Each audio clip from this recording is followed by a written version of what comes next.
estamos jugadísimos con el tiempo y queremos también aprovecharlo con nuestros próximos expositores. Ahí están Santiago Rossi, Ramiro Contegrán.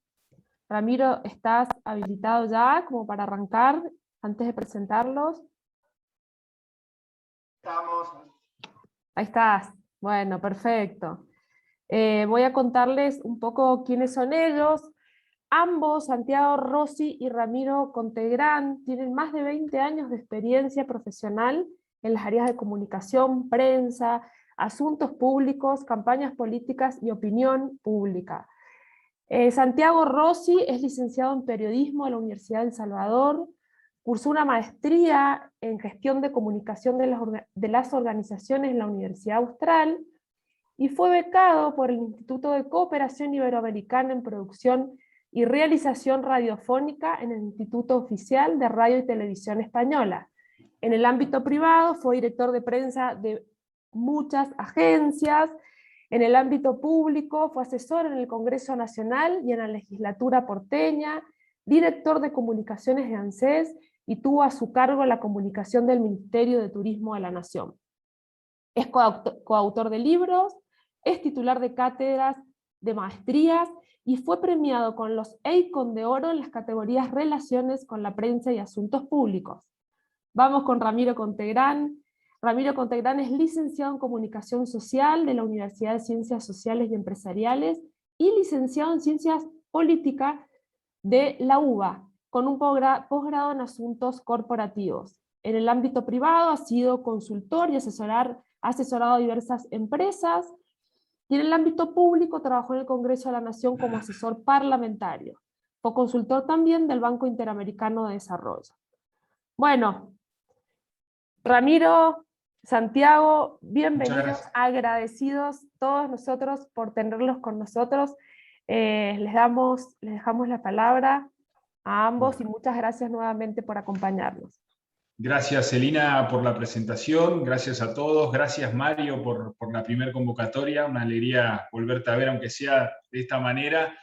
La verdad que cerrar el día con una charla y un intercambio profesional son las cosas más lindas de la profesión. Sé que están cansados de un día largo, pero bueno, también motiva después de la presentación de Kevin. Y voy a hacer una alegoría. Yo también soy Salieri de Luciano Elizalde por haber sido alumno de él y colega en algunos proyectos, pero es difícil dar una presentación después de la de Kevin, ¿no? Permítanme la infidencia, es como cuando el presidente hace referencias que habla después del discurso de la vicepresidenta, ¿no? Digo, me va a costar llevar la vara a ese nivel sin hacer ningún juicio político ni valoración política, pero digo, ese contraste, bueno, es un lindo desafío.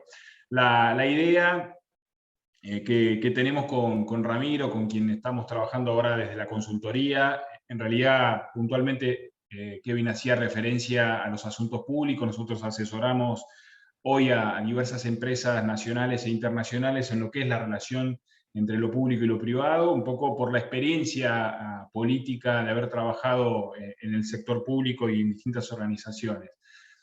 Para mí y fundamentalmente para Ramiro es un muy interesante desafío profesional interactuar con grupos sociales en lo que tiene que ver con la comunicación, ¿no?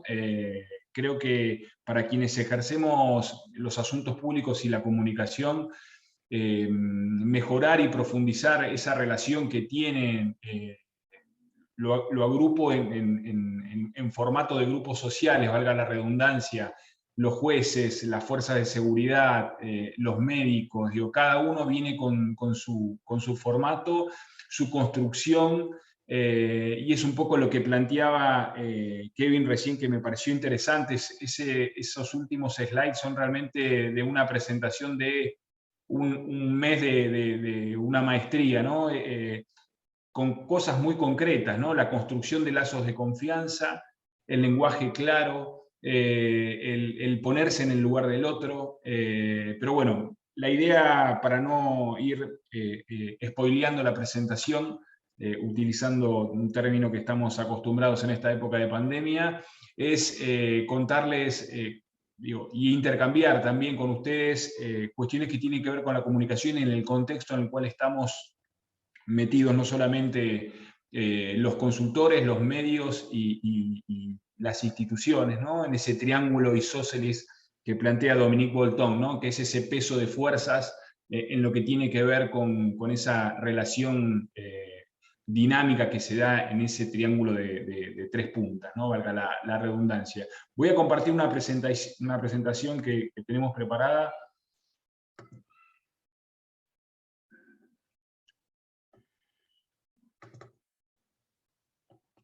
Sí, ahí están viendo. Sí, sí, perfecto.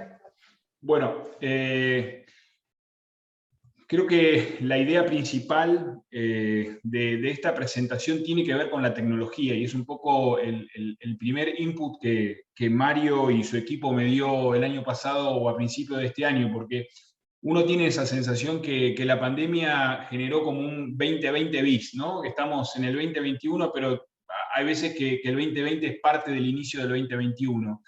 Y en algún punto la tecnología y la innovación nos cruza, digo. Y esta es una imagen de lo que quizás pudo haber sido, y tomo las palabras de Kevin, Internet en el año 2000, ¿no? Algunos que interactuaban, que tenían la posibilidad de acceder, de ser parte de ese ecosistema de lo que es Internet como medio de comunicación. Y esto es hoy, ¿no? Esto es el mundo, esto es la caída de fronteras, la posibilidad de estar conectado a un clic y ver y chequear información, nutrirse, formarse, y todo mezclado, ¿no? En este formato. Para mí es llamativo, pero es la realidad. Hay una secuencia de imágenes que también para mí son importantes como para generar este disparador de la conversación. Esta es una foto tomada en lo que fue la presentación del Papa Benedicto en una plaza de Roma, donde la gente por motu propio se acercaba a ver quién era el nuevo Papa. Esta es la diferencia con la llegada de Francisco, y que tiene que ver principalmente con esto, ¿no? Con el empoderamiento de un aparato a la hora de comunicar, que es parte de lo que vamos a hablar en el día de hoy, o en la tarde de hoy. Esa misma foto hoy extrapolada en cuanto a la cantidad de posibilidades de comunicación, y con una mirada que tiene que ver con el personalismo. Hay una foto que yo acá no la tengo, no la conseguí, pero la tengo en la cabeza, que tiene que ver con la presentación de campaña de Hillary Clinton en su última campaña presidencial como precandidata. Ella en un atril, cerrando la presentación, y todos los militantes de espaldas a ella y sacándose fotos, poniéndose en primer lugar la persona por encima de lo que sería principalmente la figura, ¿no? Este cambio de escenario en la comunicación.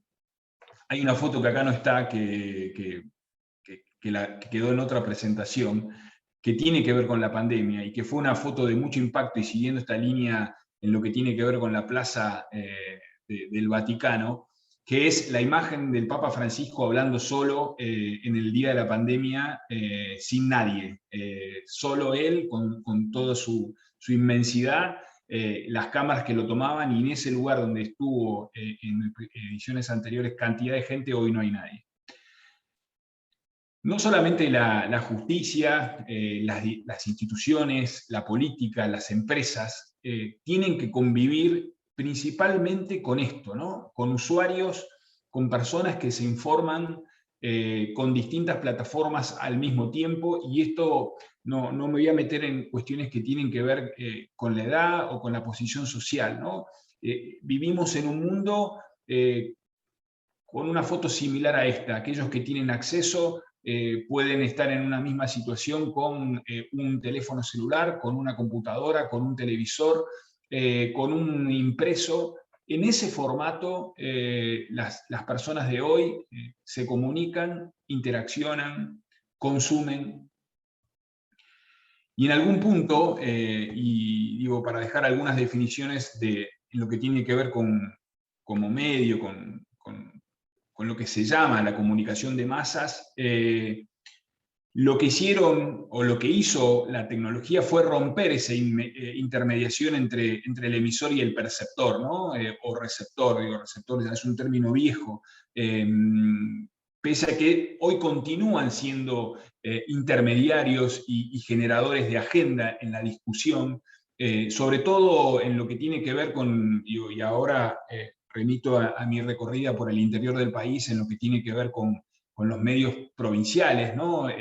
Lo que puede instalar un diario como Los Andes, lo que puede instalar un diario como El Litoral de Santa Fe o La Voz en Córdoba, son diarios que siguen por lo menos planteando una conversación en los medios, independientemente de ese consumo que vimos recién del usuario de distintas plataformas, ¿no? Hay una agenda de medios que sigue presente, y esa agenda de medios tiene una línea más unidireccional, en el cual el público que recibe es un público amplio y al mismo tiempo heterogéneo. Y acá, y lo vamos a ver quizás en un hecho de actualidad, en lo que tiene que ver con la relación de la justicia y los medios, hay un eje económico, hay un eje editorial, hay una mirada política también a la hora de marcar una agenda hacia un lado o hacia el otro. La clase magistral fuera de Kevin, mi clase simplemente es compartir experiencias, con lo cual les pido que interrumpan y aporten, porque yo no los voy a ver en el chat, con lo cual Giancarlo, digo, no, está abierto como para poder plantearlo. Perfecto, Santiago. Dale. No sé qué, ahí murió, ahí estamos. ¿Hacia dónde vamos? ¿No?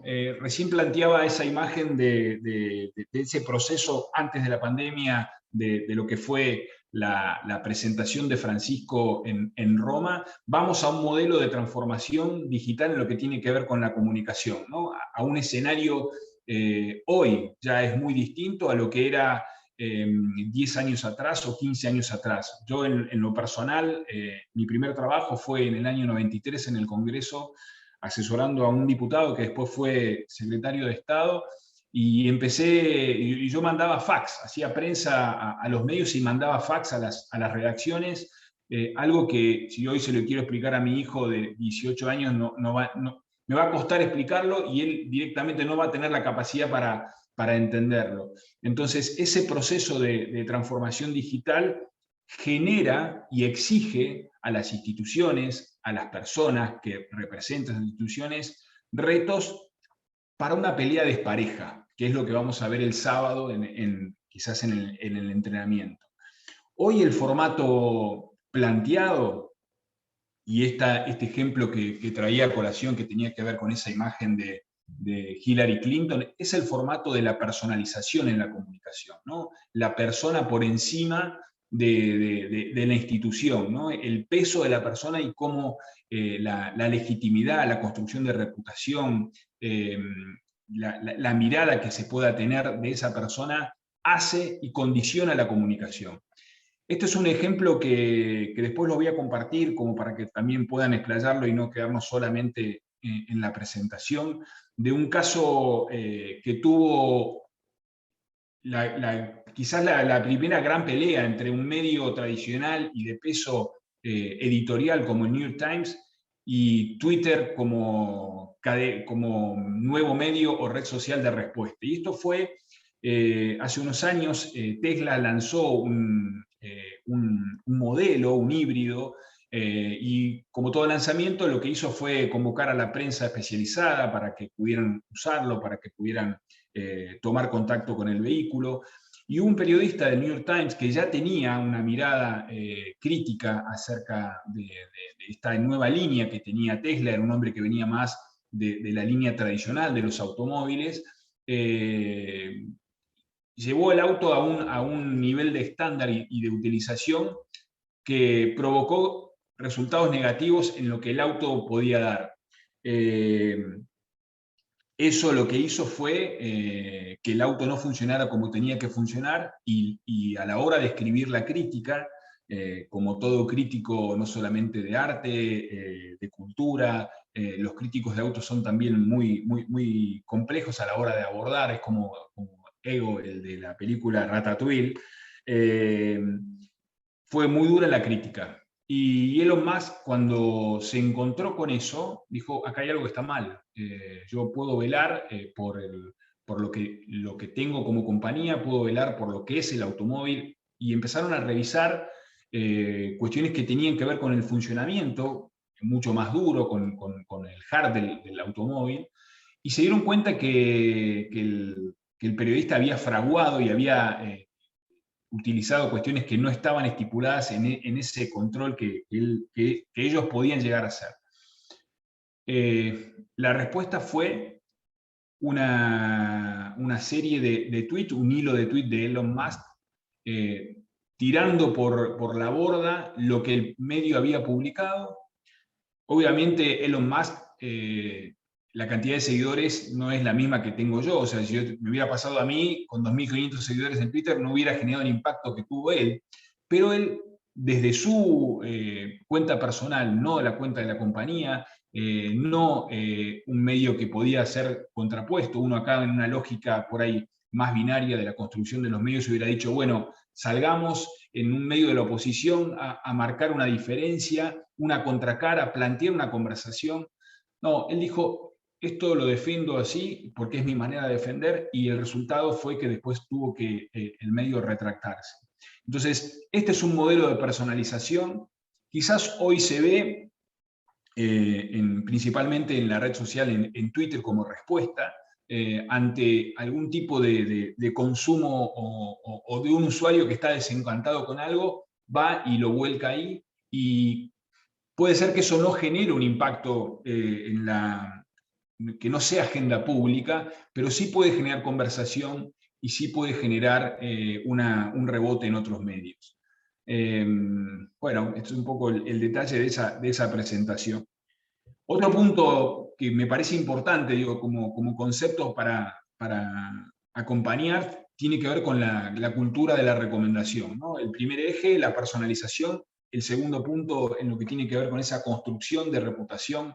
En esto que hablábamos, que con mucho criterio Kevin dejaba precedente sobre la mirada que se tiene hoy de la justicia y cómo los medios plantean una discusión. Hablo de la justicia como grupo social, o quizás ahora lo vamos a ver con una encuesta sobre los jueces, tiene que ver con la cultura de la recomendación, ¿no? Hoy quizás el modelo más tradicional en lo que es esa manera de comunicar es Amazon, ¿no? Lo llevo a una unidad de negocio, en lo que la recomendación es la misma que, por ejemplo, cuando uno va a un hotel o quiere salir a cenar, o lo que hace es ver la cantidad de recomendaciones y comentarios que pueden tener de ese lugar. Quizás esto es más difícil extrapolarlo al ámbito judicial, pero sí es interesante para ver cómo se da el formato de la comunicación de hoy y qué tomo de ella para yo poder entrar a jugar y ser parte de ese partido.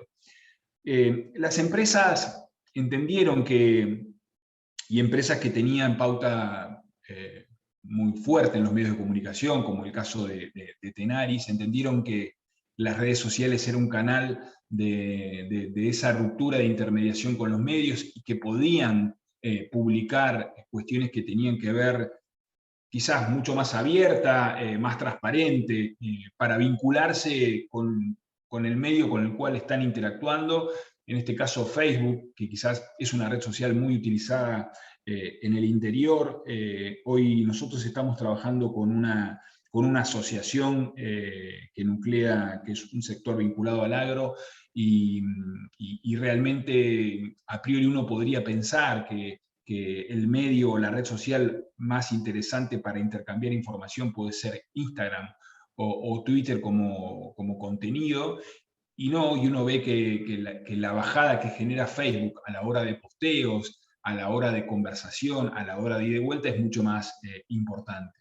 En algún punto es interesante como para ver qué de esto podemos tomar y qué podríamos quedar a un lado, dejarlo al margen. En otro punto, que lo hablábamos al comienzo, en esa imagen de esa persona que estaba en un bar con 3 pantallas al mismo tiempo, es la infoxicación, ¿no? La cantidad de información que hay y que nosotros convivimos, ¿no? ¿Cómo hago yo para diferenciarme a la hora de emitir un posicionamiento determinado?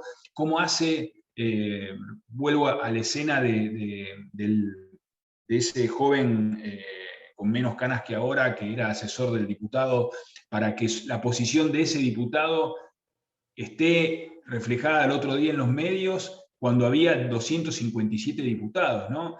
Y ahí entran un montón de variables que vamos a ver, porque tiene que ver principalmente con el eje de este formato de la comunicación que queremos por lo menos acercar. En esa saturación de infoxicación, el desafío más grande es llamar la atención, y llamar la atención desde los contenidos, llamar la atención desde la manera de titular. Quizás este es un extremo, yo no lo veo a Mario Daro subido arriba de un cohete y tirándose como lo hizo este corredor de Fórmula 1 contratado por Red Bull para captar la atención y generar un nivel bueno, por ahí sí, no lo sé, pero no lo veo estratégicamente, no porque no se anime, no lo veo estratégicamente. Captar la atención. Sí. Disculpame la interrupción, pero como me diste la autorización, ahí van largando algunas preguntas por el chat. Si te parece bueno, las voy haciendo y vamos mechando. Mirá, pregunta Rodri Mazón, ¿qué opinás de los abogados que se presentan como panelistas en los programas de tele? ¿Y está bien que se mediaticen cuestiones jurídicas y se analicen fallos en la tele? ¿Deberían ir jueces también? Bueno, yo en lo personal considero que la estrategia de prensa, y achico un poco el plano de la comunicación, ¿no? Lo que tiene que ver con la relación con los medios, es como dice un colega amigo que quiero mucho, que es Carlos Fara, es un traje a medida, ¿no? Creo que pensar una estrategia de comunicación para incluso hasta poderes judiciales de diferentes provincias, no es lo mismo la provincia de Tucumán que la provincia de Córdoba, ¿no? En lo que tiene que ver con el contexto, en lo que tiene que ver con la idiosincrasia. Los abogados, más allá de la formación y a la hora de hablar en los medios, que tiene una lógica muy distinta quizás a un ingeniero o a un médico, tienen que respetar también ese contexto. Si la estrategia es una estrategia de posicionamiento personal,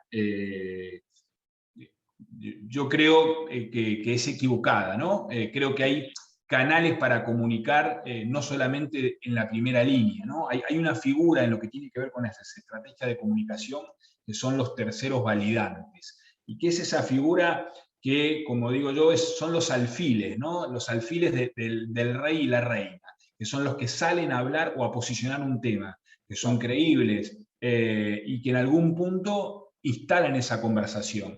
Nosotros ayer, y con esto cierro porque no te veo si me estás levantando la mano, con este punto para mí importante, ayer veíamos a Lorenzetti hablando en un programa de televisión y la verdad generando mucha comunicación y mucho contenido en lo que tiene que ver con la relación, ¿no? No en vano eligió el periodista que eligió, no en vano el medio que eligió, la hora, fue con una presentación de un libro, pero no era el tema del día, o sea, no era el tema de agenda, fue como el gancho para entrar. Entonces, creo que hay que entender también los formatos y los países, ¿no? A mí por la Konrad Adenauer me tocó, y Mario lo sabe, viajar a Alemania y ver el formato que tiene Alemania en lo que se llama la Bundespressekonferenz, que son las conferencias de prensa federadas que fueron creadas por Konrad Adenauer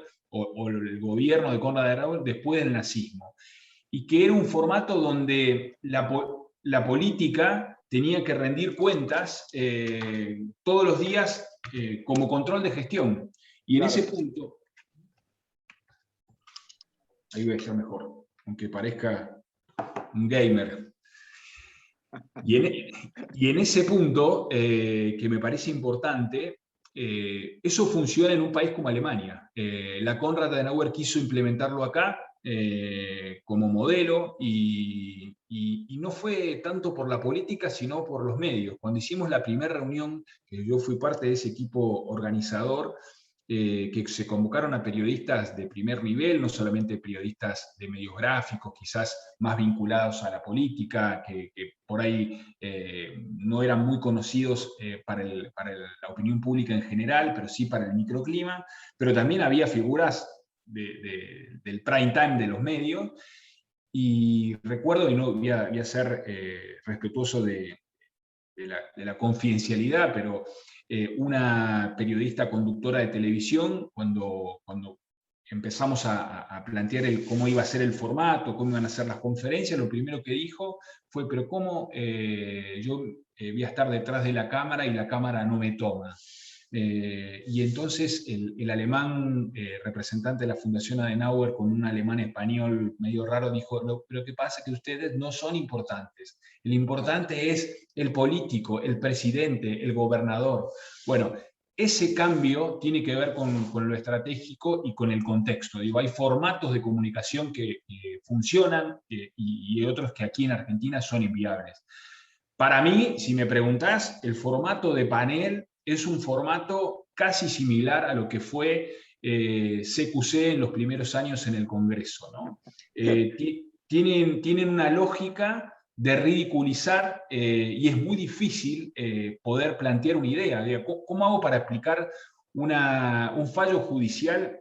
Ya es muy difícil explicar un fallo judicial en un programa de televisión donde por general tenés el invitado A que va contra tu posición y vos que vas a defender tu posición, y un periodista que con suerte es ecuánime en esas dos posiciones. Entonces, en 4 minutos, que es el tiempo que vas a tener para hablar, porque un bloque dura de 12 a 15 minutos, ¿cómo haces para explicar un fallo?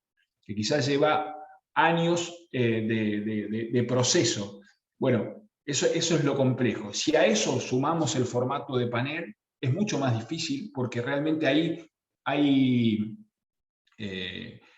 jugadores en ese ecosistema que se ve en los medios. Digo, yo recomiendo un libro que hoy quedó viejo, pero tenía que ver con el formato de la televisión, y es un poco lo que vamos a ver la semana que viene, que es un libro del sociólogo Karl Landry, que se llama Devórame otra vez, que él ya anticipaba el movimiento que se daba en el estudio de televisión, donde la lógica no es la lógica normal. Digo, no es normal que yo te pregunte, y si vos sos el entrevistado, yo ahora estoy mirando a la cámara, y vos como entrevistado me empezás a contestar, yo me dé vuelta y me ponga a hablar con un productor. Automáticamente el entrevistado para de hablar. Entonces ahí hay una lógica que tiene que ver con el entrenamiento, que quizás digo, es el mayor desafío. Digo, no hay nadie... Digo, muy pocos periodistas conocen en detalle el funcionamiento judicial. Aquellos que por ahí son abogados, pero no son los que están en los medios. Incluso aquellos que investigan. Digo, pues se me cae de Maduro la figura de Alconada Amón, ¿no? Como un referente en temas de seguimiento, no solamente judicial y político, pero seguramente no sabe tanto de lo que ustedes pueden estar llegando a desarrollar. La gran diferencia que tiene es que es el conocimiento de ese ecosistema mediático. Creo, Santiago, que ha quedado bastante claro. Mira, te voy a aprovechar la interrupción, te voy a hacer una segunda pregunta y después, si querés, seguir ya con tu desarrollo. Pregunta María Valeria Garín, ya desde el interno de los poderes judiciales, te pregunta si es recomendable para vos tercerizar el sistema de comunicación en los poderes judiciales a una empresa privada o a una consultora o a una agencia, o que se mantenga dentro del espacio propio del mismo Poder Judicial. En tal caso, los pros y los contras de esta elección, ¿cuáles serían? Bueno, la pata externa siempre es buena, no solamente para el Poder Judicial, sino para las empresas, para la política, porque muchas veces ayuda a primero a mirar desde otro lado, a tener una mirada más integral, a salir de ese microclima que a veces está metido el funcionario, o en este caso el juez o el abogado, como si fuera un estudio de abogado. Yo creo que es interesante el complemento. Nosotros con Ramiro somos muy defensores del fútbol y usamos muchas alegorías futbolísticas, y creo que la figura es la del doble 5, ¿no? Claro. Tiene que haber un 5 dentro del equipo, pero también es bueno que haya otro que ayude a descomprimir, a marcar o plantear la primera jugada. Me parece que ese esquema hoy es necesario. Primero porque el externo tiene un nivel de llegada que quizás el encargado de comunicación de la institución judicial no tiene. Igual hay referentes en materia de prensa o relaciones con los medios de la justicia para sacarse el sombrero, pero es bueno en lo personal, habiendo trabajado en instituciones públicas, tanto en el Congreso de la Nación, en la legislatura, en el Ejecutivo, tener una pata externa que te permita salir de ese microclima y al mismo tiempo usarlo, ¿no? Porque el nivel de llegada es de otro lado. Me parece que, sin ir más lejos, los países van hacia ese formato. Y también es importante quién, ¿no? Porque uno también habla de esa cadena de valor, ¿no? Tus proveedores, tu equipo de gente son tu gente ante los medios, ¿no? Y me parece que también es importante separar, en ese caso, lo que hay del mercado, ¿no? Hoy tenés formatos, a ver, y perdón la digresión que lo llevo a un plano personal, yo tomé el desafío de arrancar este proyecto personal el año pasado, en lo que tiene que ver precisamente con asuntos públicos, porque entendí que el mercado veía a un equipo con mayor nivel de seniority hoy con mejor nivel de respuesta que hace unos años, ¿no? Hoy las agencias internacionales, tanto Ramiro como yo trabajamos en las dos agencias de las más importantes a nivel global, tienen un nivel muy junior a la hora de relacionarse con los medios, a la hora de relacionarse con funcionarios políticos, y creo que el desafío es, como sostiene Sebastián Campanario, la revolución senior, ¿no? El seniority de la persona externa también es un complemento importante. Bárbaro. Bueno, Santiago, creo que han estado súper contestadas con todos tus aportes desde el punto de vista empírico, básicamente tuyo, así que muy válido. Así que podés entonces continuar. Sí, señor. Bueno, en ese formato, en lo que tiene que ver con esa comunicación, las empresas quizás han avanzado un poco más rápido. Esto es un ejemplo que también se podría aplicar tranquilamente, y hay poderes judiciales que por lo menos lo han hecho. Hoy, bueno, sin ir más lejos, lo que es la Corte Suprema a la hora de comunicar, es más complejo en esto que planteaba Kevin en cuanto a qué se puede comunicar y qué no, pero para no irme del ejemplo y después volvemos a esta apreciación. El GE Report es un blog que creó General Electric hace muchos años, porque veía que sus contenidos no estaban reflejados en los medios de comunicación, y se transformó en un blog de consulta en temas de innovación, en temas de tecnología, en temas de energía. Y ya la marca GE Report quedó como atrás, ¿no? O la marca General Electric, no GE Report. Creo que son instancias interesantes, ¿no? Un lugar, un reservorio donde uno pueda recurrir a esa información. Hoy, hoy no, ya hace tiempo el formato que vino de Estados Unidos y también de España, que es el brand journalism, ¿no? Es ese periodismo de marca, que la misma entidad genera los contenidos y no necesita de la intermediación, y los medios van a buscar esos contenidos. Ahí tenés que tener espaldas para hacerlo. No lo puede hacer alguien que no tenga, como decía al principio, un nivel de conversación o de repercusión en las redes sociales o con impacto en los medios de comunicación, porque el nivel de respuesta es nulo.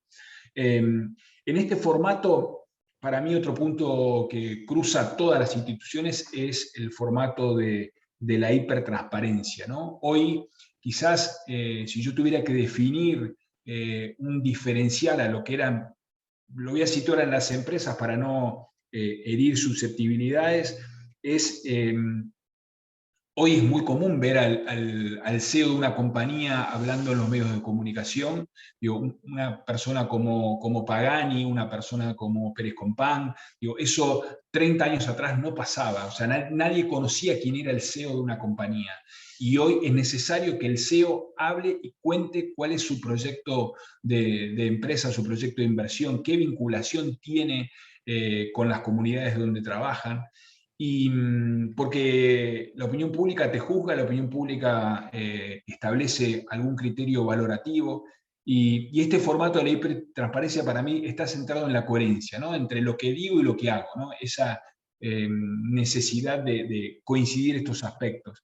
Y bueno, este es por ahí el ejemplo famoso de Snowden, ¿no? De la dificultad, y esto ya es más para una presentación en lo que tiene que ver con cuestiones de ciberseguridad, y qué cosas se pueden contar, qué cosas no se pueden contar, cuál es el juego del off the record, y en algún punto lo vamos a ver el sábado por ahí en la parte práctica. Pero digo, hoy estamos expuestos todos, ¿no? Desde el momento que buscamos alguna cuestión que tenga que ver en una búsqueda desde, no sé, algo que quiero comprar, algo que quiero averiguar en cuanto a contenidos, automáticamente empiezan por temas de algoritmo a aparecer productos vinculados a esa búsqueda que yo hice en mis redes sociales, o incluso, digo, casos donde uno en una conversación que pueda tener en un ámbito privado, también automáticamente empiezan a aparecer esas búsquedas. Cualquier persona con un celular puede hacer públicas las malas o buenas prácticas de una empresa, de una institución, de un partido político, y bueno, sin ir más lejos, lo que ha sufrido la gestión del gobierno nacional, ¿no? Una foto filtrada a través de medios, y esto es un ejemplo quizás mucho más, a ver, es menor en función del impacto que pueda tener, pero digo, es el caso de un empleado de FedEx tirando por la reja de un jardín un televisor de 50 pulgadas porque no llegaba a cumplir horario. Y más allá del hecho puntual, es lo que genera en la institución o en la empresa, ¿no? El presidente de la compañía se vio obligado a pedir disculpas, y eso esmeriló la reputación, que al final de cuentas es lo que nosotros estamos, por lo menos hoy, intentando profundizar, ¿no? Cómo construir reputación, que va más allá de la imagen, ¿no? Algo que perdura en lo que tiene que ver con el tiempo. Y en algún punto, digo, esto que planteábamos recién de la coherencia es, Carlos Fara planteaba ese traje a medida, y que tiene que ver con una evaluación que hago yo desde dónde, qué es lo que soy, digo, como institución, como profesional, como cuerpo colegiado, hacia dónde quiero ir, digo, cuál es ese ecosistema que me rodea a través de los Key Opinion Leaders, ¿no? ¿Cuál es la mirada que tienen los líderes de opinión, los medios, cuál es la conversación que se da, y en esa coherencia entre el decir y el hacer es donde yo me tengo que mover para esa construcción de reputación, ¿no? Hoy estamos expuestos a que el ciudadano opine, marque un criterio, y pueda generar una conversación. Hay numerosos casos de cuestiones que se dan en las redes sociales que tienen impacto de lleno en las compañías, quizás hoy las más expuestas, pero también en las instituciones. Recuerdo uno que lo vamos a plantear para la semana, para el sábado, de un usuario, de un músico muy, no un músico reconocido, sino de tercera o cuarta línea, viajando en American Airlines, y estando ya en el avión vio cómo los despachantes revoleaban su guitarra, su estuche de guitarra, y eso generó que esta persona hiciera componiera un tema musical, lo subiera a YouTube y generara tal impacto que la compañía se vio obligada no solamente a indemnizarlo, sino a dar explicaciones, y eso fue una canción de un músico que no era conocido. Como así, digo, y lo llevo también a veces algo que nos preguntan a diario en lo que tiene que ver con el uso de las redes sociales, ¿no? Y esto le pasa también a personas de la comunicación, ¿no? A mí me toca asesorar una institución como Arteba, que muchos de ustedes conocen, que el año pasado tuvo una crisis en lo que fue el cambio de autoridades. El presidente designado el día viernes se vio obligado a renunciar porque en sus redes sociales personales tenía posicionamientos contra la mujer, y el lunes tuvo que presentar la renuncia contra la mujer como género, chistes fuera de lugar, y el lunes presentó la renuncia y era una persona que estaba vinculada a la comunicación, tiene una agencia de comunicación. Lo mismo le pasó a una agencia de comunicación de las más importantes en Argentina, con un posteo hacia el directivo de una compañía, hacia su esposa, generó que una de las empleadas de la agencia pusiera en Facebook que no era tan así, y generó que otras empezaran a contestar, y la agencia, que era de las 3 agencias más importantes de la Argentina, entró en convocatoria, perdió todos los clientes, y tuvo que ver con un posteo desafortunado. No hay cuestiones personales en lo que tiene que ver con la comunicación. Uno tiene que entender que las redes también son parte del ecosistema donde están ustedes parados a la hora de comunicar. Y para mí es importante, porque esto es lo que a veces puede incidir en un resultado en lo que tiene que ver con el posicionamiento. Como para sintetizar esta parte, y ahora vamos a ver algunos ejemplos, y desde los ejemplos vamos a seguir la presentación. Lo que pasa en los medios, ¿no? Y esto quizás son frases por ahí, parecen las de Mirta Legrand, pero realmente la agenda de los medios sigue en esa conversación de la agenda pública, y eso se ve en esto que decía yo, principalmente de los medios del interior, el impacto que tienen en sus comunidades, que quizás no bajan una línea editorial, no dice a la gente qué pensar o cómo, pero plantea esa conversación. La prensa es significativamente más que un proveedor de información y de opinión, y es así, y esto es verdad. Juegan la pelea y ustedes lo saben. Yo en algún punto tomo de referencias como para pasar algunos ejemplos como para ampliar esta presentación. Para mí la relación de confianza es la base de la construcción entre el periodista y la fuente, ¿no?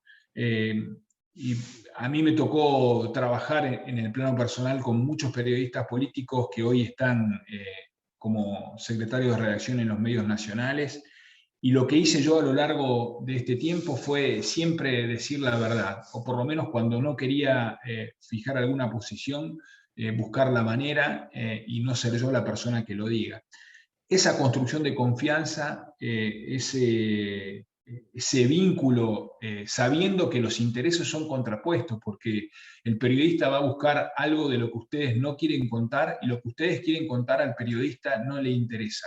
En esa relación caótica se construye la agenda informativa, y ahí es donde entran las estrategias de comunicación, para ver, si no soy yo la persona que habla, quién es la persona que tiene que hablar en los medios, quién es la persona que tiene que fijar alguna posición. Como para tener alguna idea de los patrones de consumo, esta es una de las tantas encuestas que hace Taquión sobre...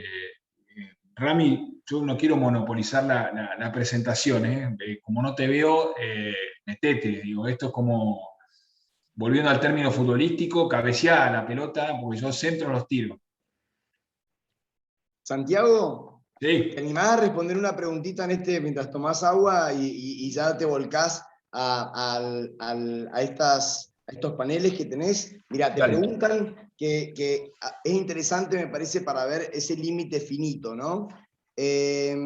Susana Pies, que dice, ¿considera que en la época de las redes sociales hay un límite entre la vida privada y la función pública de los funcionarios y figuras públicas? ¿Hasta dónde se debe responder? ¿Y cuál sería ese límite si existiese? No hay límites en las redes sociales, yo creo que el límite lo pone uno desde el punto de vista del usuario. Creo que, a ver, aprendimos a bailar con las redes sociales, y discúlpenme el término y la digresión, con las redes sociales en funcionamiento.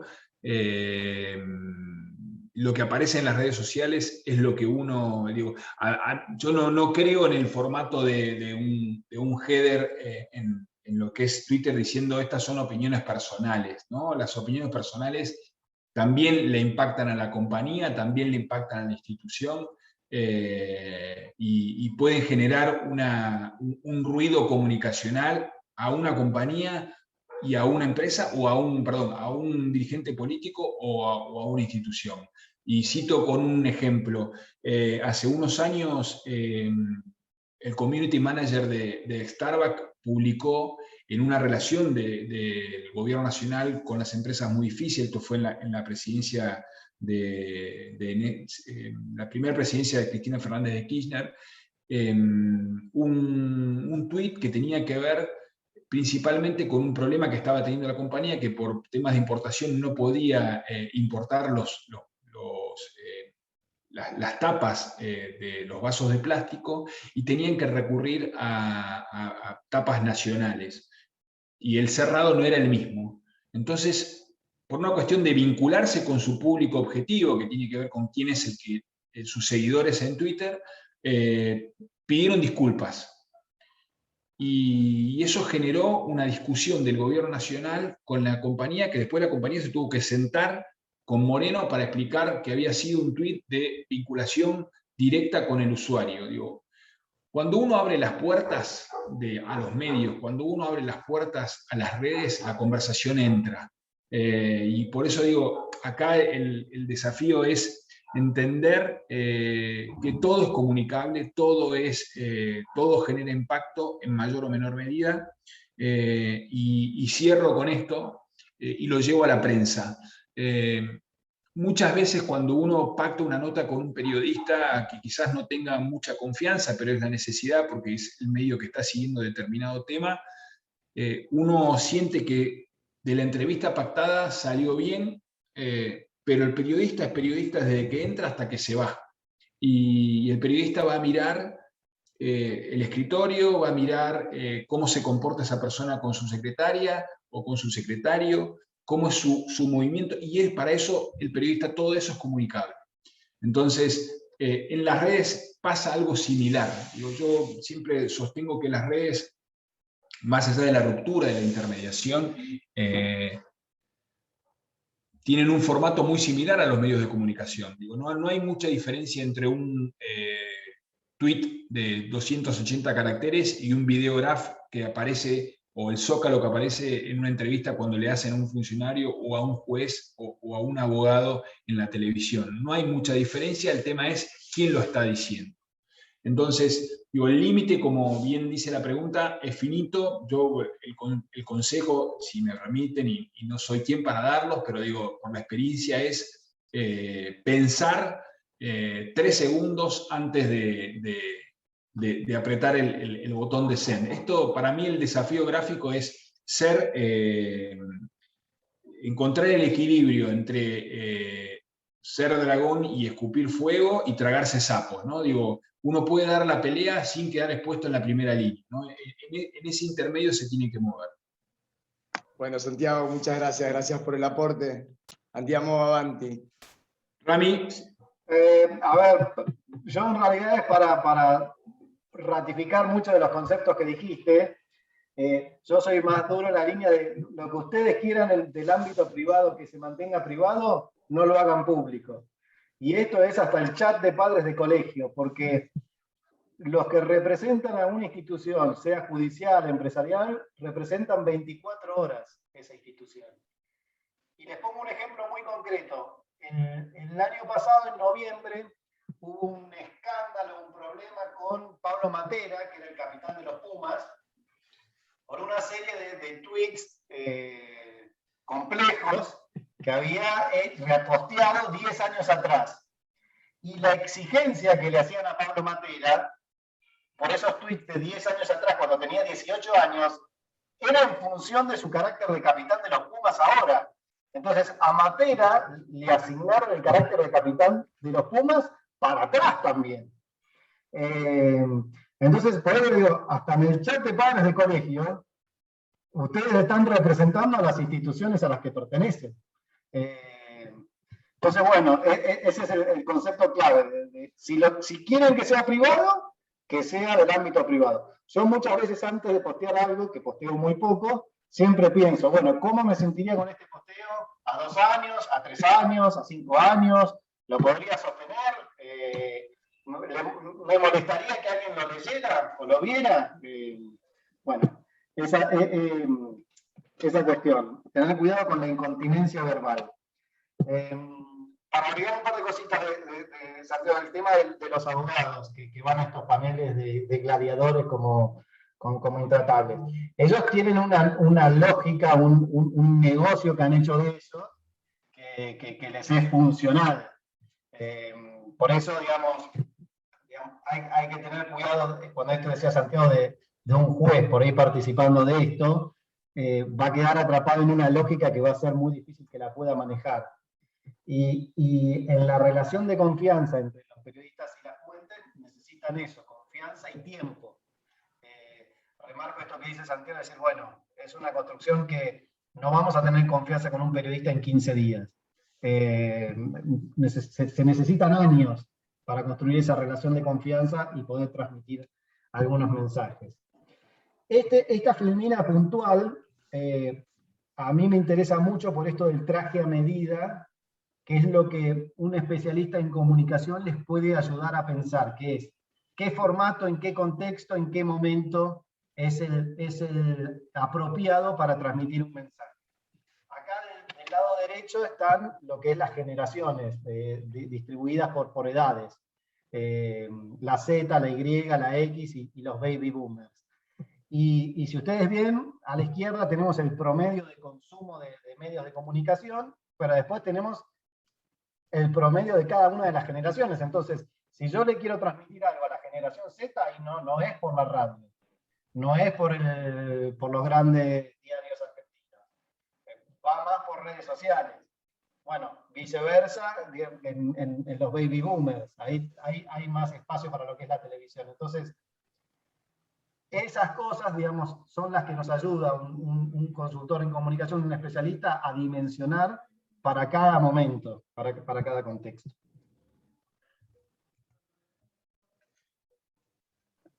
Te dejo a vos, Rami. Bueno, a ver, perdón, y acá les cuento una cosa. Yo le tengo mucho aprecio porque vengo de una familia muy vinculada a lo judicial. Mi mamá, que ya no está con nosotros, era jueza de la Sala 2, Cámara Contencioso Administrativo Federal. Mi papá ahora es conjuez de la Corte. Y les cuento así, mi mamá me decía que yo estudiaba una carrera de mierda, y perdón por decirlo, y ella quería que yo fuera de prensa de la Corte. Me dijo, no, lo conozco mucho a Fay, lo conozco mucho a Petraki, tengo que pedir por vos. Así que bueno, si alguno de los 300 tiene hoy ese cargo, era el que quería mi madre para mí.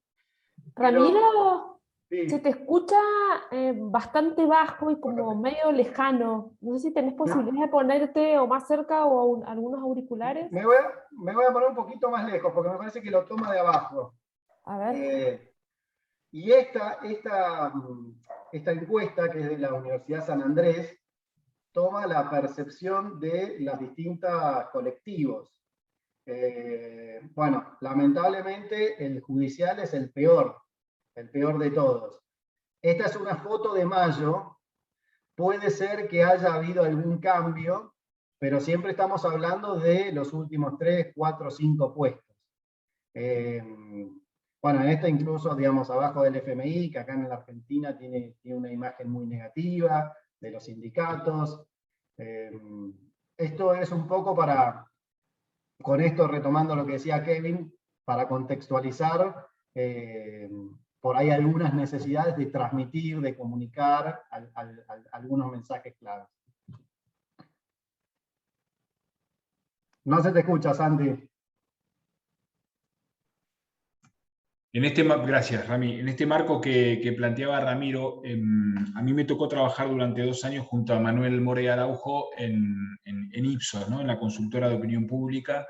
Y Ipsos tenía una medición muy similar a esta, que tenía que ver con la evaluación de los grupos sociales, la denominaba Manuel. Y quizás la gran diferencia, la justicia estaba un poco mejor, quizás estaba más en mitad de tabla como grupo social, los jueces, ¿no? Los grupos sociales, no la justicia como institución. Acá UDESA cruza instituciones y el género o las personas o el grupo social.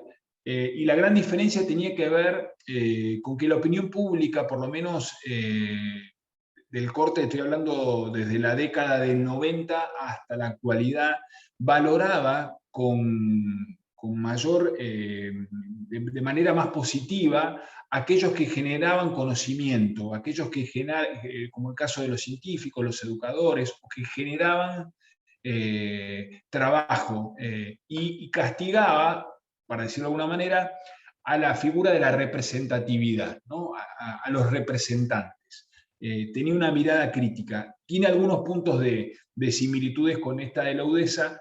Está bueno para saber desde dónde están parados.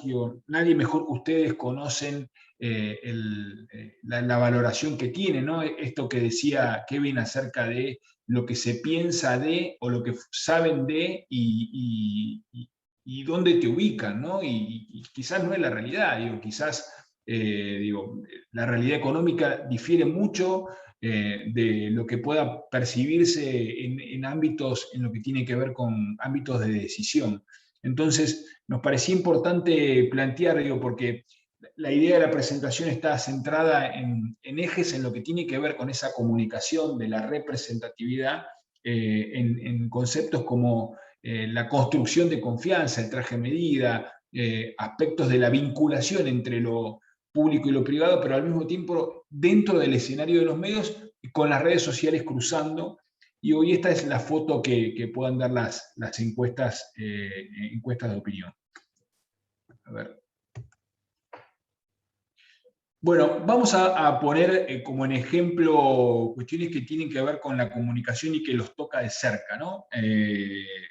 Yo al principio de la presentación, un poco el planteo que hacíamos era: los medios son parte de este juego, incluso están acá evaluados en esta medición de UDESA, y los actores lindantes en lo que se llama el mapa de stakeholders, en lo que tiene que ver con la política, los jueces, los gremios, las empresas juegan esta pelea, ¿no? O esta batalla o este partido que se da. El tema de agenda de lo que fue la designación de Rosati como presidente de la Corte plantea también un escenario interesante para analizar el comportamiento de los medios, para analizar de qué lado se plantea una conversación, qué impacto eso puede tener en el microclima en el cual uno está desarrollándose la actividad. Rami, te dejo y sigo la presentación. Bueno, estas son las tapas de los diarios del viernes. Clarín con una visión un poco más, no sé si llamarla neutral, pero vemos de página 12 ya instalando muy fuerte el tema de la disputa. Claramente ahí al gobierno, estoy hablando de temas de comunicación, no hago valoraciones sobre los personajes. Comunicacionalmente, yo veo esta etapa de página 12 del viernes y digo, bueno, al gobierno le interesa plantear un escenario de disputa que por ahí le sirva para eliminar un poco lo que pasó la semana anterior. O sea, para equiparar la disputa Alberto-Cristina con la disputa Rosati-Lorenzetti. En este punto, Rami, agrego, entender lo que hablamos de las líneas, ¿no? Página 2 es un medio de un grupo económico que está vinculado con el gobierno, no solamente en la línea editorial histórica de los periodistas firmantes más vinculados con la centroizquierda, con el kirchnerismo o con esa mirada del peronismo, sino hoy es un actor dentro del gobierno comunicacional. En esto que planteaba Ramiro de sacar la agenda de la política o centrada exclusivamente en lo que tiene que ver con la mirada del Ejecutivo y esa disputa entre la vicepresidenta y el presidente.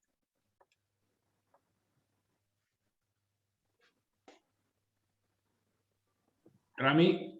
Estas ya son las del sábado y el domingo, página 12, siguiendo con la misma línea de castigar. Y la de la Nación lo ponemos porque tiene que ver cómo entró a jugar Lorenzetti. Digamos, estoy analizando desde la comunicación. Acá claramente hay una llegada de Lorenzetti o habla con periodistas de la Nación y difunde esta carta, bueno, bastante dura que hace con Rosati. Esto lo traemos a colación porque es un tema que les toca a ustedes de cerca, porque es un tema donde se ve la batalla por el relato, por cómo se termina, que es lo que decía Kevin, cómo se termina, qué visión termina primando en la opinión pública. Y acá cada cual atiende su juego. Cada medio de comunicación atiende su juego, el gobierno atiende su juego, y cada uno de los jueces de la Corte, con las herramientas que tiene, también intenta influir. Así que bueno.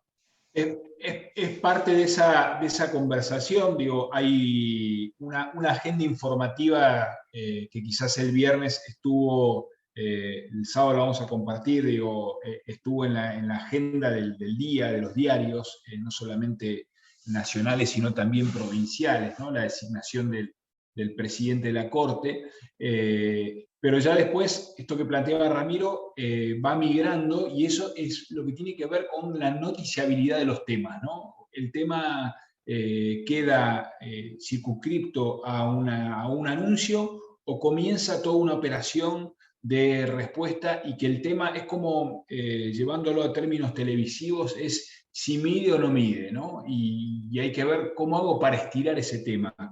No solamente de los medios, sino también de las estructuras de comunicación, internas y externas. O sea, ¿cómo hago yo para que un tema, es como tirar el hilo del carretel? Digo, ¿qué puedo seguir contando para que sea atractivo en los medios de comunicación y se siga dando esa conversación? ¿Lo hago desde los medios o canalizo toda mi comunicación en un blog como el Giro Report? Digo, eso es parte de la estrategia en lo que tiene que ver con lo previo. Más allá de lo que vemos acá, hay un trabajo previo en lo que tiene que ver con definir sobre qué medio, qué decir, en esta lógica de entrevistas donde el entrevistado va a pasar mensajes y no contestar preguntas. Digo, cuestiones que tienen que ver con ese posicionamiento y que tienen que ver con esto que veíamos ayer, digo, quizás como para cerrar esta parte, ¿no? Lorenzetti define que la presentación de un libro vinculado al tema medioambiental o de la mirada de la justicia sobre el medio ambiente como gancho, y lo hace en un programa, no lo hace en C5N, no lo hace en un canal público, lo hace en un canal que está, si se quiere, buscando entrar como en el medio de esa discusión entre el grupo Clarín y C5N o los medios más afines al gobierno. Y lo hace con un periodista que conoce muy bien, porque lo conoce de Rosario. Luis Novarecio era el periodista político hace 20 años en Rosario, y era el periodista que todos los políticos le tenían miedo a las entrevistas. A mí me tocó asesorar a lo que fue el primer bloque de diputados y senadores cuando Reutemann era gobernador, y en las estrategias de prensa, yo en el equipo de comunicación que trabajaba, una cosa era LT8, otra cosa era La Capital, y otra cosa era sentarse a hablar con Novarecio, ¿no? Que ya partía de un preconcepto. Es como digo, arrancan el partido perdiendo 2-0, ¿no? Y yo decía, pero si el partido, bueno, sí, ya va perdiendo 2-0. Bueno, esto también uno tiene que analizarlo a la hora de definir estratégicamente si conviene ir a un programa o no. Hay un caso famoso que después el equipo de comunicación de Melconian lo sacó, no sé si Mario lo llegó a ver en aquellas capacitaciones que hacíamos con la Conrad Adenauer, de Melconian visitando el programa de Día D, cuando figuraba, el contexto le doy para analizar un poco lo que tiene que ver con la estrategia de posicionamiento. Entre la elección de Kirchner-Menem, entre la primera vuelta y la segunda vuelta, todavía Menem no se había bajado. Jorge Lanata tenía un programa que era Día D, con una mirada muy contra la línea de Menem y quizás una mirada mucho más, miren lo que son los tiempos, digo, por lo menos de muchas de sus espadas, que ahí estaba Siete Case, Montenegro, Romina Mangel, Andrés Klipan, con una mirada más pro lo que era el kirchnerismo, lo invitan a Melconian a hablar como futuro ministro de Economía del gobierno de Menem. Melconian acepta y cuando se sienta en el piso empieza con un video, con un tape que tenía que ver con su paso en el mercado en el Banco Central, con una presunta causa de corrupción. Y entonces él empieza a contestar algo para el cual él no había sido invitado, por lo menos él consideraba que no había sido el eje. Él iba a hablar de las políticas económicas que el futuro gobierno de Menem iba a implementar. Por eso hablo de la estrategia. Si yo me pongo a pensar cuántos de los televidentes, de la audiencia seguidora del programa de La Nota, podía llegar a votar a Menem en segunda vuelta, ¿cuántos de los que están en el medio, hoy tan famosa trillada la frase de la avenida del medio, podían llegar a mirar el programa? ¿Es el lugar donde yo tengo que ir a buscar los votos? ¿Es el lugar donde un abogado tiene que ir a plantear una posición de un caso? Porque después el nivel de respuesta que tuvo fue durísimo. Y ahí no lo gastó el hombre de barrio Valentín Alsina, ¿no? Por eso yo hago la comparación de los panelistas, de los programas de panel, con lo que fue CQC. Muchas veces asesorando a diputados en aquel entonces decía, no, yo salí muy bien en la entrevista, vino el flaco Tonietti, me hizo una nota, esto que lo otro. Bueno, y después, si saliste bien, no entrabas en la nota porque le rompías el esquema de preproducción que tenía el programa, que era, por ejemplo, ¿qué hacen los diputados cuando se está jugando Argentina-Brasil? Digo, ¿están en el recinto o están en los despachos viendo el partido? Y bueno, cuando enganchaban a alguno, lo sacaban. Entonces, hay lógicas que uno tiene que conocer y tener en claro porque la pelea es de pareja. Voy a partir. Y agrego una otra, déjame si querés esta imagen, que el último mensaje clave que les quiero transmitir es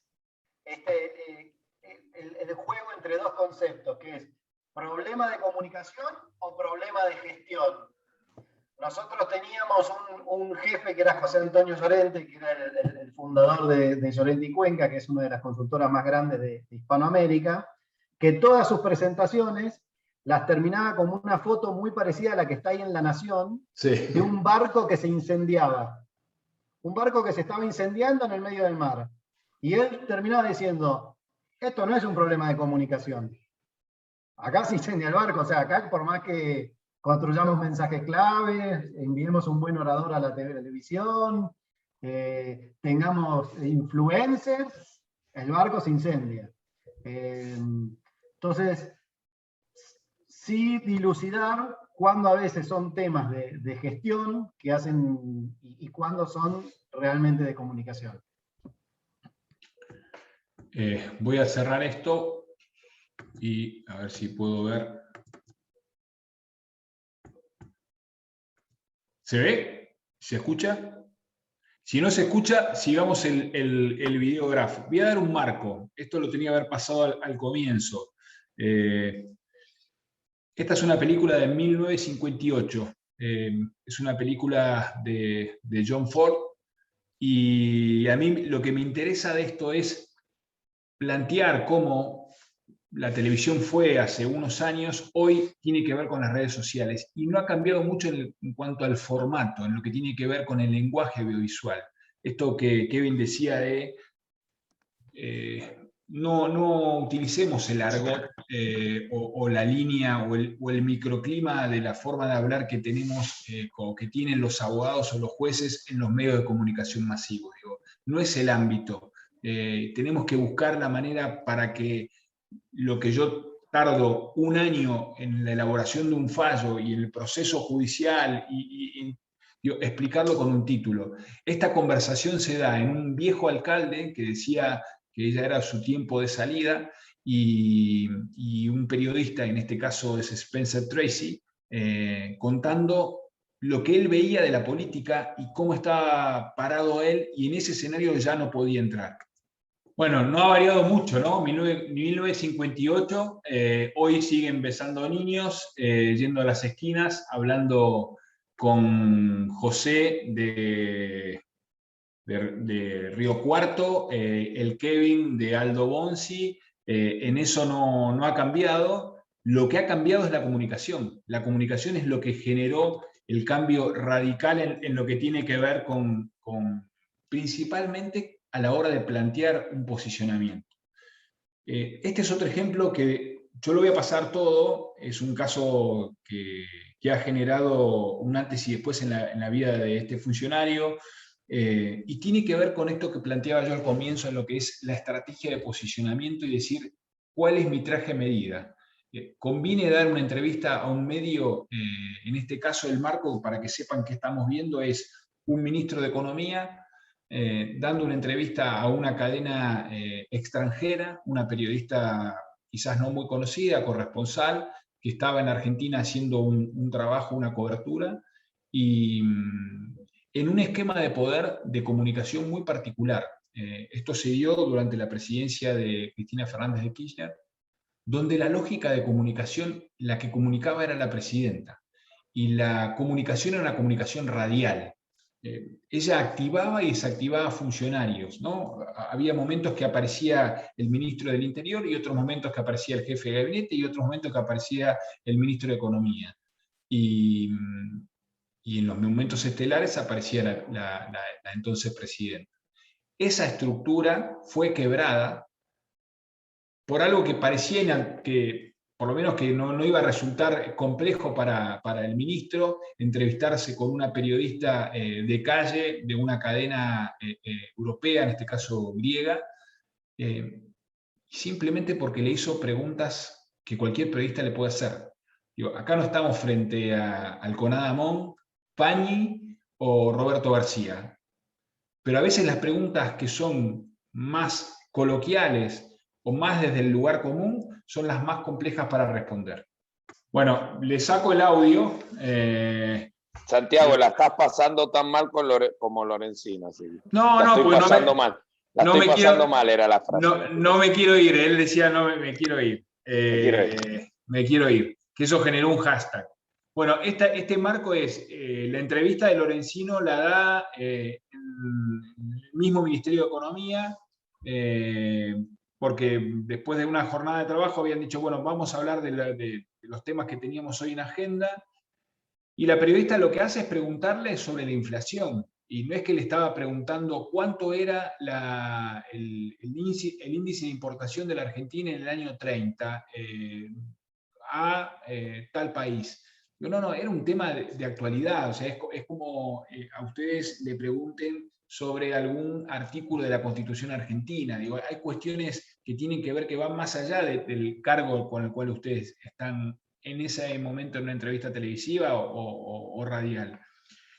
Digo, el marco era el marco ideal porque era el ámbito donde él se sentía cómodo, pero a mi criterio estaba demasiado cómodo incluso desde la comunicación no verbal, ¿no? Acá su gestualidad. Y acá comete un error garrafal, no conociendo al periodista.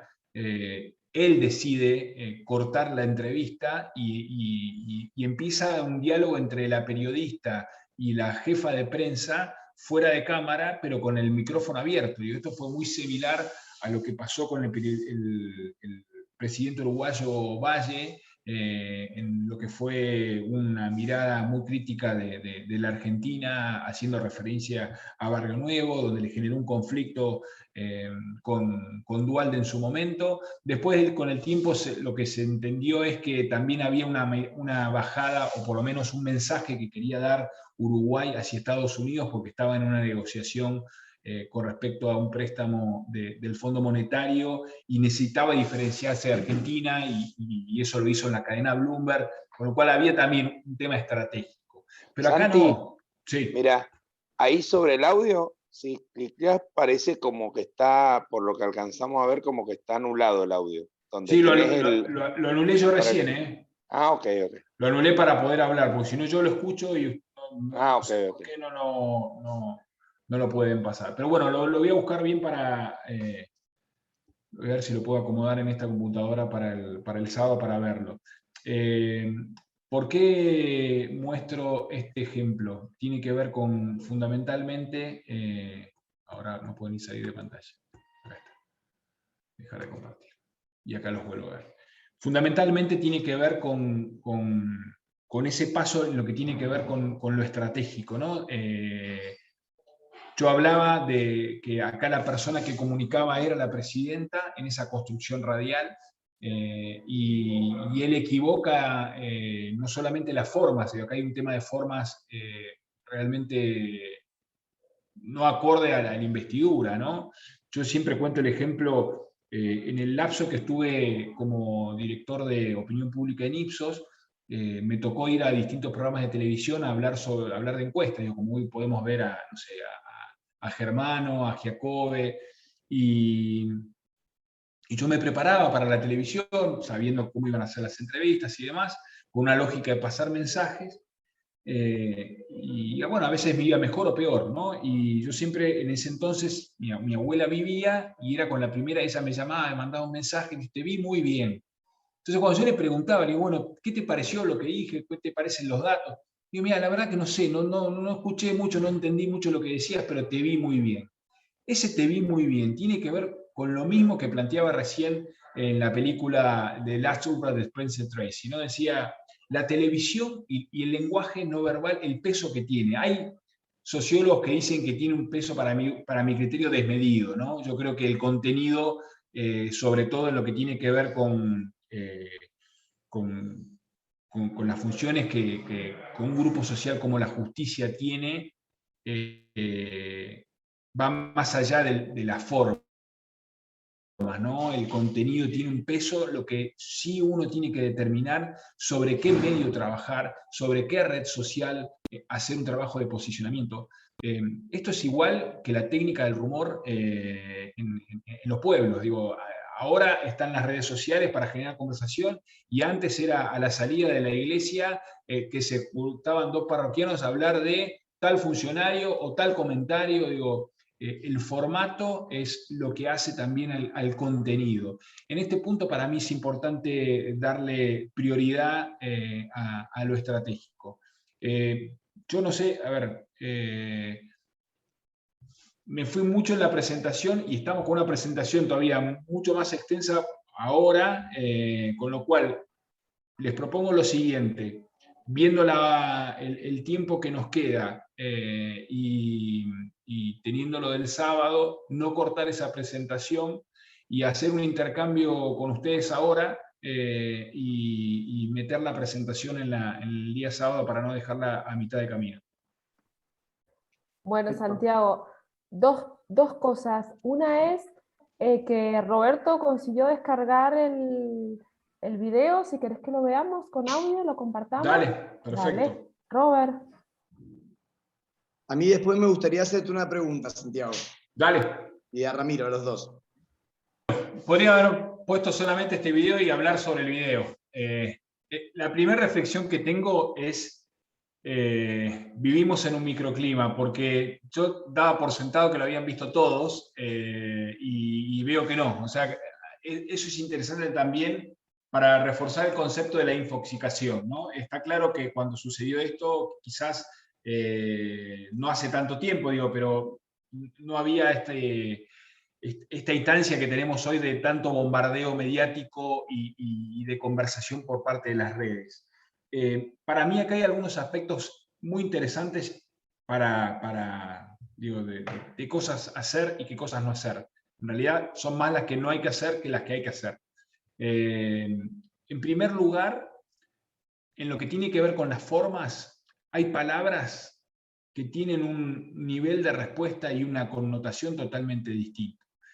La palabra creo es una palabra que genera dudas, ¿no? Y más allá de su comunicación no verbal, que está incómodo y que incluso busca las palabras porque está buscando las palabras porque él piensa que su público objetivo no es el mismo que la periodista. Primero, él tiene un público interno, que esto se da mucho en la política y se ve en los medios, no, acá le está hablando a la política. No. Cuando vos hablas en los medios, hablas a la opinión pública en general. Podés pasar mensajes a la política. Uno puede entender que tales operaciones de prensa son mensajes para el público interno, o tal jugada es para el público interno. Por ejemplo, y trato de analizarlo desde la comunicación y no hacer juicio de valor desde lo político.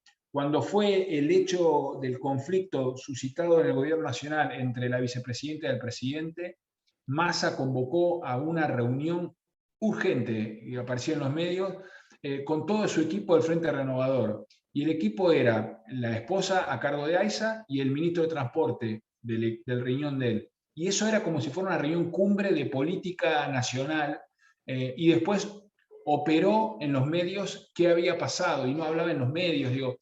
Eso tiene que ver con esa construcción y ese juego que entendió claramente Massa que podía dar. Entonces, el primer punto tiene que ver con qué palabras utilizamos. Hay palabras que te pueden en algún punto condicionar el nivel de respuesta. En segundo lugar, y esto es muy común en las declaraciones, el off, según el manual, es la información revelada con reserva de fuente. Lo que yo le digo en off a un periodista no lo puedo dar después en un entrecomillado, en una cita textual, en una gacetilla o en un comunicado. Y muchas veces pasa eso. Hay alguna frase así, media, que puede entrar en esa conversación y después decir, espera, yo esto lo leí en fuentes judiciales en la nota tal. Entonces, el off es una herramienta vital de la comunicación entre la fuente y el periodista. No hay que hacerlo con cualquiera. Yo no puedo, si no conozco al medio, a la productora, decir, no, para cortar acá, porque el periodista juega un juego distinto al que yo estoy jugando. Y si deja el micrófono encendido, lo deja y después ya no hay tiempo. Esto que planteaba Ramiro, lo público y lo privado, ¿no? Y estaba como parte de una pregunta.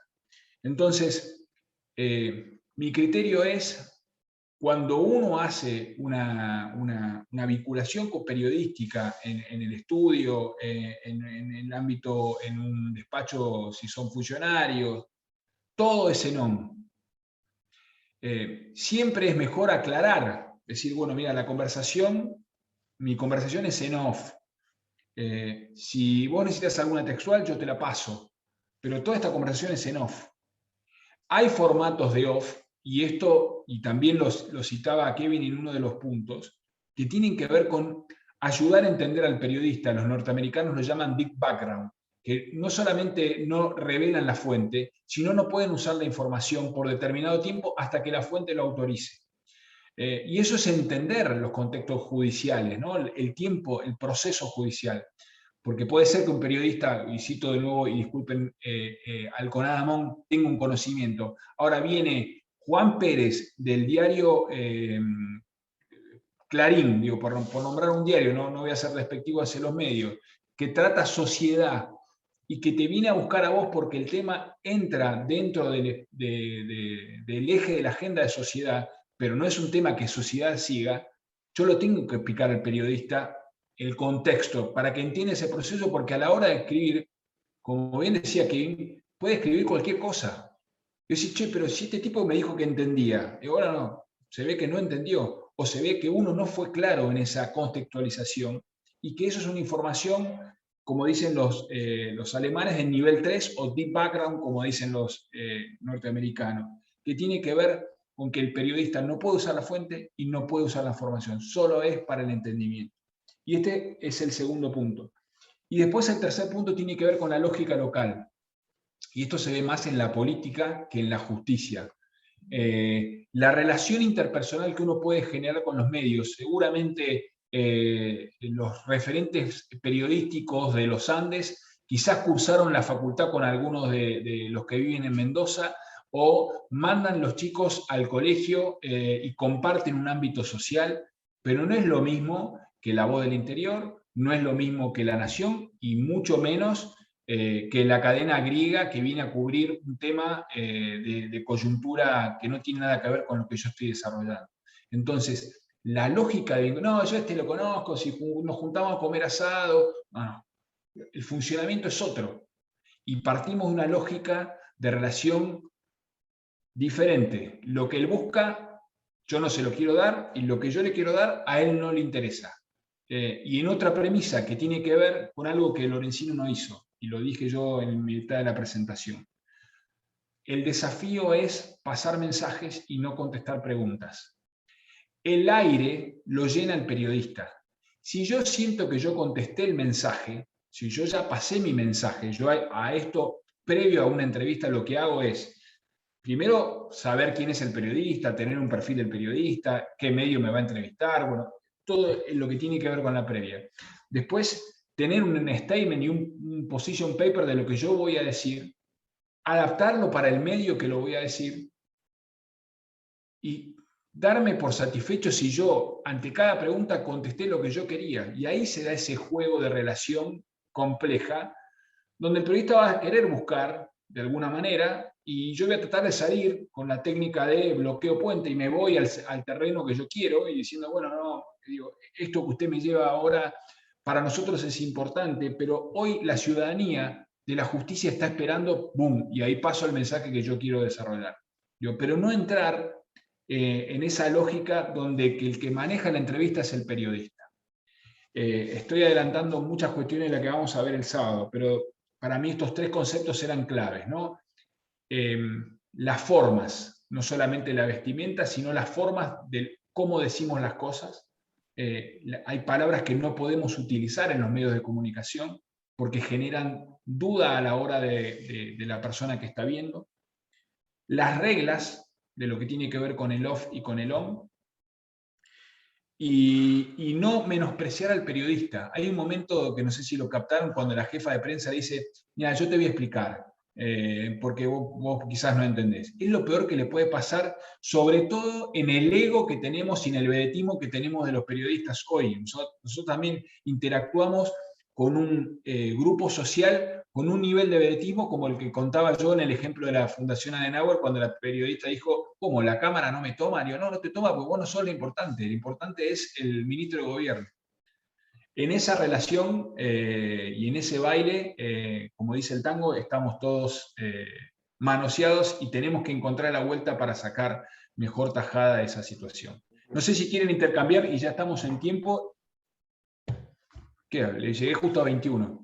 A mí, si Mario me permite y los participantes están, una pregunta bien cortita me gustaría hacerte porque vengo pensándola ya con el desarrollo que has tenido y tiene que ver con esta vinculación entre instituciones públicas y medios.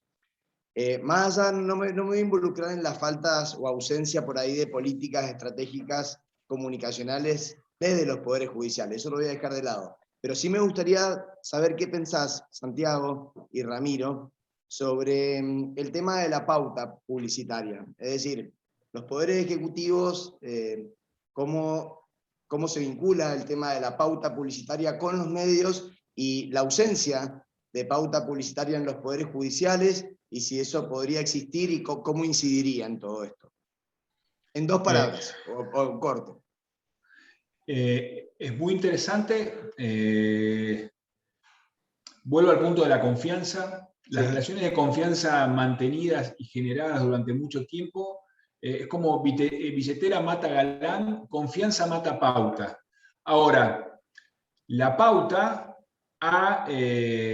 no lo digo, no hago una evaluación desde la corrupción, pero ha minado esa relación porque hoy en un programa de prime time de la radio, por ejemplo, y llevo a radios nacionales que tienen también llegada en las provincias, hoy, por ejemplo, el programa de Longobardi, por situar el programa más escuchado de la radiofonía argentina, tienen pauta todos, menos la persona que lee los datos del tiempo, tiene pauta el periodista deportivo, el de espectáculos, Longobardi, el productor de Longobardi, el productor de la radio.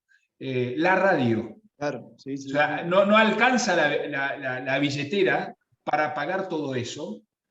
Y los acuerdos, yo por lo general, y esto lo hemos hablado más de una vez, nosotros trabajamos con compañías que hacen pauta institucional, los acuerdos deberían ser institucionales con los medios. Digo, cuando vos abrís la puerta en la pauta hacia determinado periodista, y es muy difícil que no te hagan un escáner, y aparte, hoy tenés a nivel nacional 3, 4 productoras nacionales, no hablo en las provincias, que también hay productoras más locales, pero el trabajo de las producciones locales es hacer un clearing de la pauta que hay institucional y decir, che, pará, le está poniendo pata el poder legislativo o el poder judicial, llamá por teléfono, porque al periodista, digo, es un gremio, salvo 10 tipos, la profesión no es una profesión bien paga. Entonces, hoy tenés periodistas que firman en los grandes medios, pero tienen un blog o un portal donde ves pauta institucional de poder legislativo, de un consejo deliberante, de una municipalidad. No es por la visibilidad que le va a dar el banner en tal portal, sino porque el tipo que firma tiene cierta condición. Ahora, yo soy de la idea, habiendo trabajado y habiéndome formado en la prensa política, en la construcción de confianza. La pauta te ayuda, pero no te va a salvar un problema. Si vos supiste generar relación de confianza con determinados periodistas, tenés más chance de no perder 5-0, sino 2-0 con 2 jugadores menos, habiendo generado esa relación de confianza que habiendo pautado. Pero es una discusión dada hoy también por las empresas, no solamente las instituciones. Muchas gracias, Santiago. Gracias.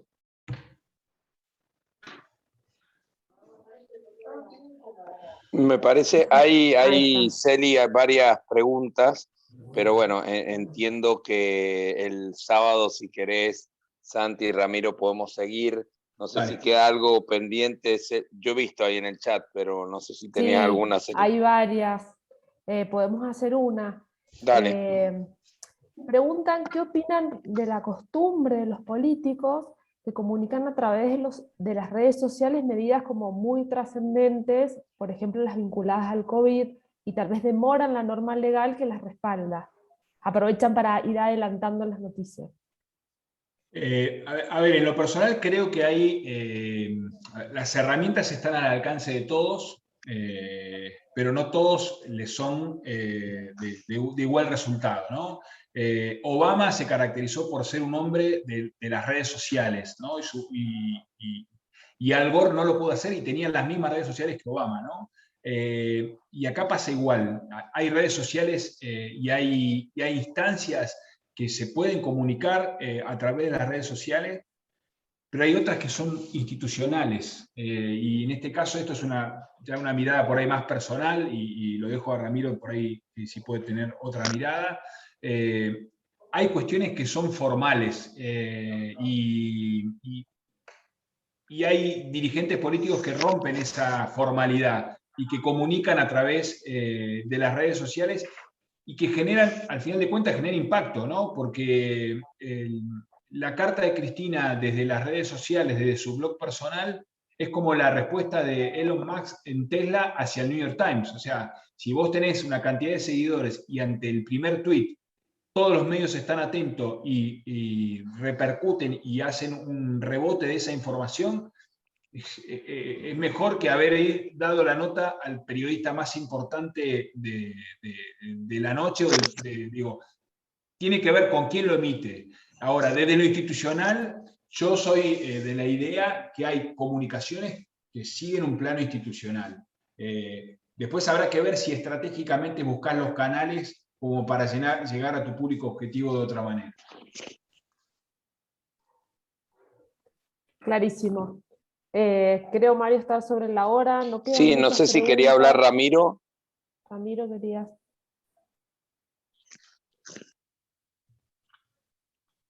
No. No. Bueno. Lo perdimos, Ramiro. Rami está con la segunda vacuna que se dio y estaba medio ahí golpeado. Ok.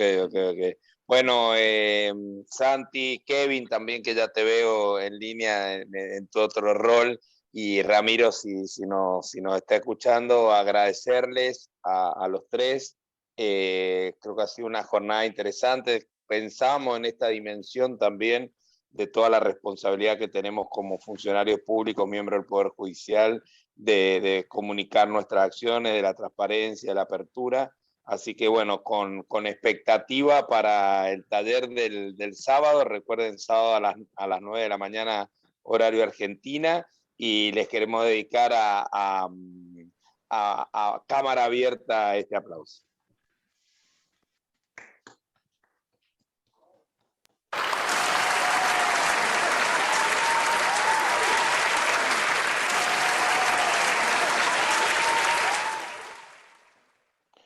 Bueno, nuevamente gracias, Celi, gracias, Giancarlo, el equipo, Vivi, Robert.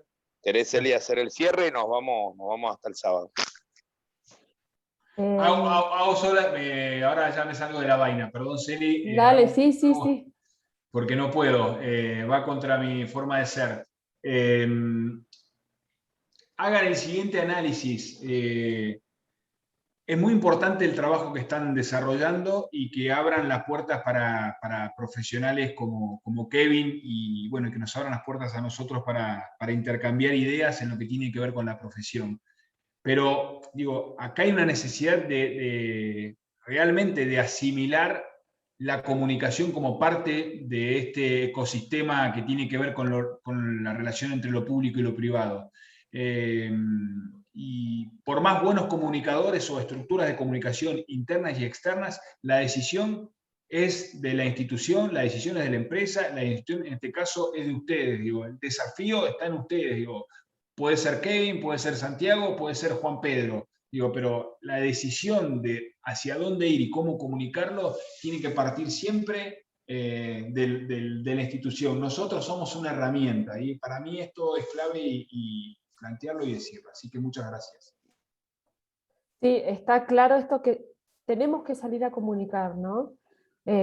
Cuando vemos las estadísticas de la imagen que tiene la ciudadanía de nosotros, es muy preocupante. Definitivamente tenemos que comunicar, se nos abren tantos caminos, tantas posibilidades, ¿no? de dar mensajes, y acá estamos para aprender y estamos esperando el workshop del sábado, y no solamente tenemos que comunicar, sino me quedé pensando en las cosas que no tenemos que decir, de ahora, y no en el presente, sino para el futuro también. Me quedé como pegada con el tema de los Pumas. Digo, la verdad tenemos que ser muy cuidadosos, pero tenemos que dar información. Hoy la transparencia, y sobre todo en las organizaciones públicas, es fundamental.